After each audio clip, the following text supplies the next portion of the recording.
कानपुर वाला।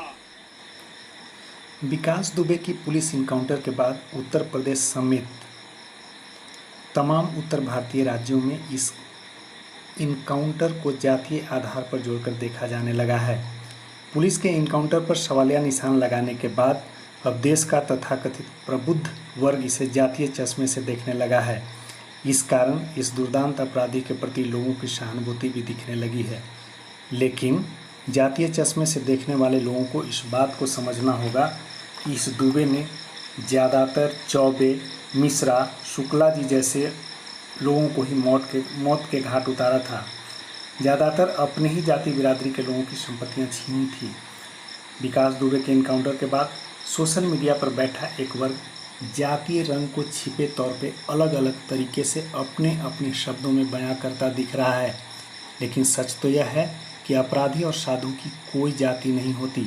दुर्योग ऐसा है कि यूपी के योगी मुख्यमंत्री के सामने दुर्दांत अपराधी द्वारा कानून को खुलेआम चुनौती दी गई। इसका परिणाम क्या हुआ, इसे आपने खुद देखा और सुना।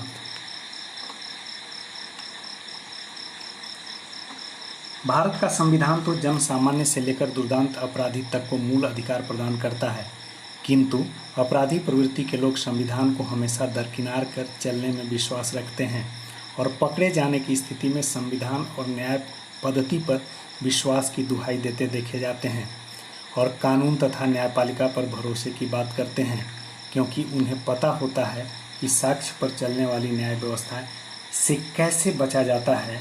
एक तरफ तो ये अपराध के बाद जांच करने वाली एजेंसियों पर दबाव और लोभ देकर व्यवस्था में सेंध लगाने की सफल कोशिश करते हैं, लेकिन क्योंकि राजनीतिक रसूखों के इस्तेमाल का तरीका उन्हें बखूबी पता होता है, चुनाव के समय सहयोग देना और चुनाव के बाद सहयोग लेने की बात में अपराध पोषों का खासा विश्वास और दखल होता है।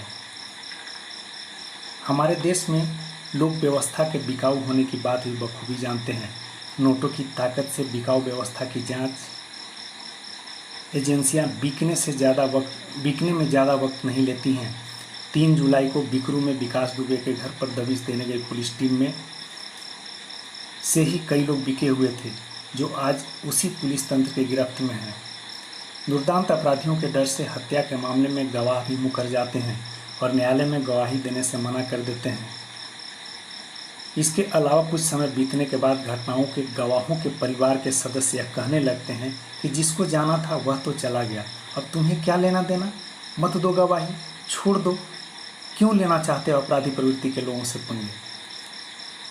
विकास जैसे दुर्दांत अपराधी जांच एजेंसियों को जहां तक खरीदा जा सकता है पहले वो वहां तक खरीदता है। इसके बाद साक्ष्य मिटाने, गवाहों को धमकाकर होस्टाइल करने, लोभ देकर गवाहों को खरीदने का भरसक प्रयास करता है। अगर इससे भी बात बनती नहीं दिखती है तो गवाहों की हत्या करने से थोड़ा भी गुरेज नहीं करते। अब जरा आप ही सोचिए, ऐसे में किसी दुर्दांत अपराधी और दबंग को हत्या, बलात्कार समेत तमाम अपराधों को अंजाम देने के बाद भी सज़ा दिलाना मुमकिन दिखता है क्या? लेकिन यहाँ मेरा मकसद इनकाउंटर को सही या गलत ठहराना नहीं है, बल्कि न्याय की प्रक्रिया में आने वाली अड़चनों की ओर आपका ध्यान आकृष्ट करना है। अब ज़रूरत इस बात की है कि एजेंसियों को दबाव और भ्रष्टाचार मुक्त बनाने का हर संभव पहल किया जाए। इसके अलावा गवाहों की सुरक्षा और संरक्षण के लिए न सिर्फ कानून बने, बल्कि गवाहों को आजीवन सुरक्षा प्रदान करने की दिशा में पुलिसिया तंत्र को संवेदनशील बनाया जाए, क्योंकि अक्सर पुलिस अधिकारियों के द्वारा यह कहते सुना जाता है कि पुलिस का काम अपराध की घटना के अंजाम के बाद ही शुरू होता है, जबकि इस मामले में मेरी राय यह है कि पुलिस का काम अपराध की घटना को भरसक टालने, उस पर हर संभव नियंत्रण रखने के साथ साथ घटना के बाद निष्पक्ष जांच कर सजा दिलाने की होनी चाहिए। इसके लिए पुलिस अधिकारियों की जिम्मेवारी तय होनी चाहिए।